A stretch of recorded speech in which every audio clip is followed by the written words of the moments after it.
एक विकृत राजा हो गया, दुष्ट राजा ध्रुव के वश में आया, अंग के वेन पुत्र। वेन ने धर्म के कार्य बंद करा दिए। मैं हूं भगवान, राजा होता है भगवान। ऋषि मुनियों ने जोर से डराया, हुंकार की, हार्ट अटैक हो गया होगा, सबने घेर लिया और इसकी मृत्यु हो गई। उस समय का विज्ञान आपको बता रहे हैं, इसलिए हमने इस प्रसंग को समझाने के अनुसार धीरे धीरे लिया है। यहां कहा जैसे आज मिस्र में मम्मी होती है, लेप करके शव को रखा जाता है। आपने सुना? आजकल नहीं, मतलब आजकल हम देख रहे हैं। ये विद्या भारत से गई है। यहां लाखों लाखों वर्ष पहले उस वेन के शरीर पर एक लेप किया गया, उसको सुरक्षित किया गया। और उसके बाद तीसरा प्राण, 5 प्राण हमारे शरीर में रहते हैं, उस प्राण विज्ञान की बात कभी करेंगे। तीसरा प्राण जो होता है व्यान नाम का, वो 4 से 8 घंटे के ड्यूरेशन में निकलता है। तब तक व्यक्ति को फिर से सरवाइव कर सकते हैं, जीवित कर सकते हैं। अब ये विद्या नहीं है आज, क्योंकि सब हमारी लाइब्रेरीज तो जल गई, मुसलमानों ने जला दी। उस समय थी विद्या। ऋषियों ने इसके शरीर को मथा, जांघों को मथा, और 28 से प्रकट हो रहे निषाद, जो मल्लाह होते हैं, नाव चलाते हैं। भुजाओं से भगवान नारायण आए। क्यों आए? पृथ्वी पर उस समय चारों ओर सूखा था, पृथ्वी प्रजा बहुत दुखी थी, वर्षा नहीं होती थी, धर्म के कार्य बंद करा दिए थे वेन ने, फिर धर्म की स्थापना करनी थी। तो भुजाओं से भगवान का एक अवतार होता है, जिसका नाम है शिव पृथु जी महाराज की जय। भगवान पृथु ने फिर से गांव, शहर, नगर बसाए। पृथु जी महाराज ने धर्म के कार्य कराए, खुद यज्ञ किए, पृथ्वी को बेटी बनाया। आज नाम जो पृथ्वी पड़ा है, पृथु की बेटी होने से ही नाम पृथ्वी पड़ा है। पृथु के चरित्र को सुनिए। उन्होंने कहा धर्म करना होगा, मैं करके दिखाऊंगा, 100 यज्ञ करूंगा। यज्ञ करना हर व्यक्ति के लिए अनिवार्य है, आवश्यक नहीं है। ध्यान देना, जैसे कथा सुनना अनिवार्य है जीवन में, सनातन में कहते 4 धाम 7 पुरी 12 ज्योतिर्लिंग की यात्रा करना अनिवार्य है, अपने जीवन में कर लो। नहीं कर सको तो 4 धाम तो कम से कम। कुछ क्वेश्चन है आज जी, पूछ लीजिए कुछ और। यज्ञ बताते हैं आपको। कथा को ज्ञान यज्ञ कहा है। ये सुनाया जा सकता है, सुना जा सकता है, समझा जा सकता है, ज्ञान दिया जा सकता है। यज्ञ माने जिसमें हम आहुति देते हैं, हवन कुंड में जो आहुति देते हैं उसको यज्ञ कहते हैं। यज्ञ कई तरह के होते हैं। घर में हमारे अतिथि आया, जब हम उसको भोजन कराते हैं तो उसको अतिथि यज्ञ कहते हैं। बलि वैश्वदेव यज्ञ, पितरों के लिए रोज यज्ञ करना। इसकी अब व्याख्या लंबी होगी बाबूजी, आप ज्यादा जानते हैं। पितरों के लिए प्रणाम करना, श्राद्ध करना, यह भी यज्ञ है। यज्ञ किसको कहा गया है? 3 चीजों को मिलाकर दादा यज्ञ कहा गया। यज्ञ मीमांसा में हमारे पिताजी ने हमको पहले यज्ञ करना सिखाया। हम कॉलेज में पढ़ते थे तो 15 साल की एज में हमारे पिताजी ने पहला यज्ञ कराने हमको भेज दिया, जाओ साल में 2 ही यज्ञ करोगे, साल में 2 ही कथा करोगे, उससे ज्यादा नहीं, पढ़ाई डिस्टर्ब नहीं करनी, लेकिन यज्ञ कराओ। तो यज्ञ मीमांसा में हम उस समय पढ़ते थे आहुति देना। होम यज्ञ कर्ण दाना दिशु यज्ञ। जहां हवन किया जाए, जहां ब्राह्मणों का पूजन किया जाए और जहां दान किया जाए, ये 3 चीजें जहां होती है उसको यज्ञ कहते हैं। और उसमें आज यज्ञ की परिभाषा हो गई हवन में केवल आहुति देना।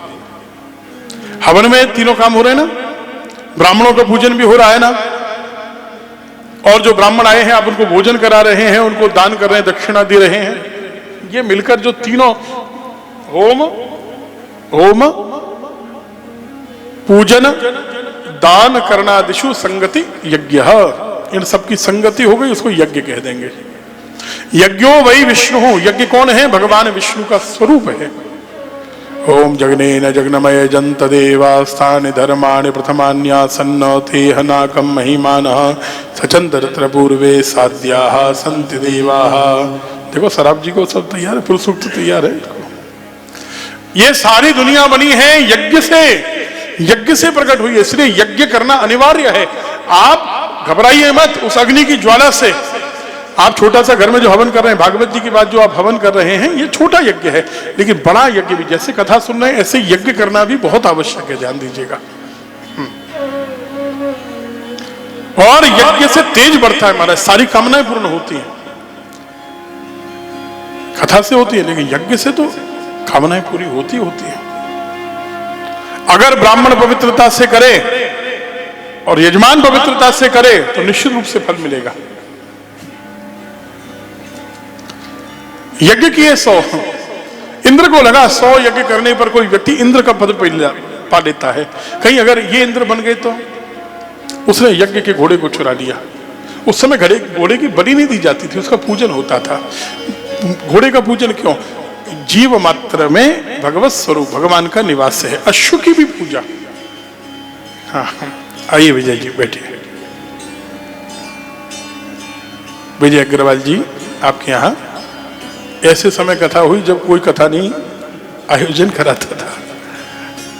आप कहोगे ऐसा समय कौन सा था जब कोई कथा नहीं कराता था? कोविड के समय। उस समय आपने कथा कराई, 21 में हुई ना? नहीं, 22 में तो कोविड कहाँ था, 21 वाले में थी। जुलाई में 21 में थी। बड़ी सुंदर कथा। यही सॉल्ट में कौन सा ब्लॉक है अपना? अरे तो बगल में ही हो अब तो। मसल में क्या कि पूरा सॉल्ट लेक एक जैसा ही लगता है, नहीं?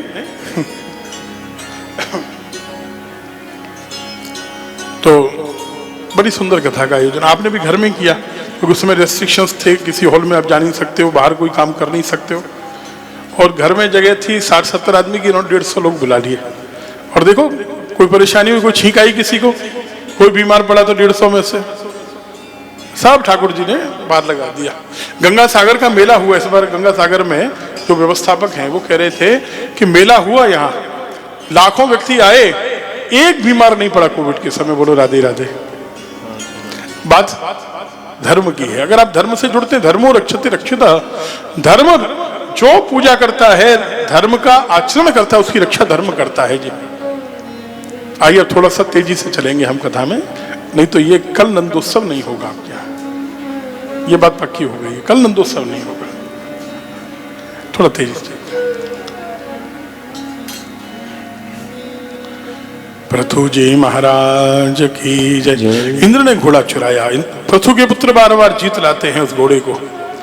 ब्राह्मणों ने वेद मंत्र पढ़ना शुरू किया। इंद्र को बुलाएंगे, उसी की आहुति दे डालेंगे, उसका वध कर डालेंगे।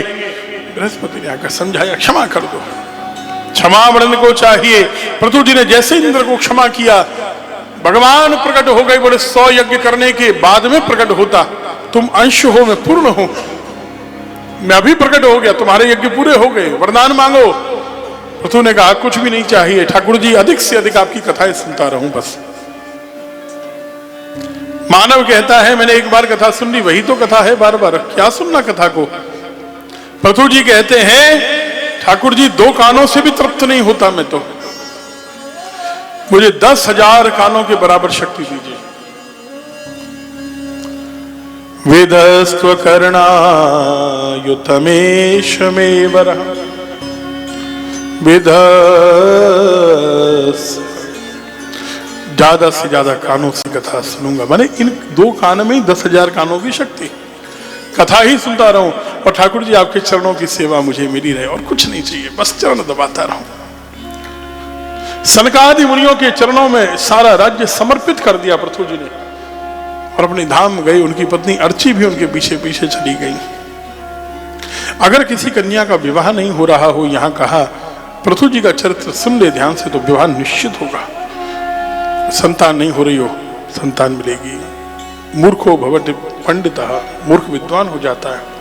जिसके पास प्रॉपर्टीज नहीं है, धन नहीं है, वो अगर ये कथा पृथु जी का चरित्र ध्यान से सुन ले, पहले पढ़ ले भागवत जी में, उसके बाद सुन ले, निश्चित रूप से जो चाहता है वो मिलता है। कितनी बार?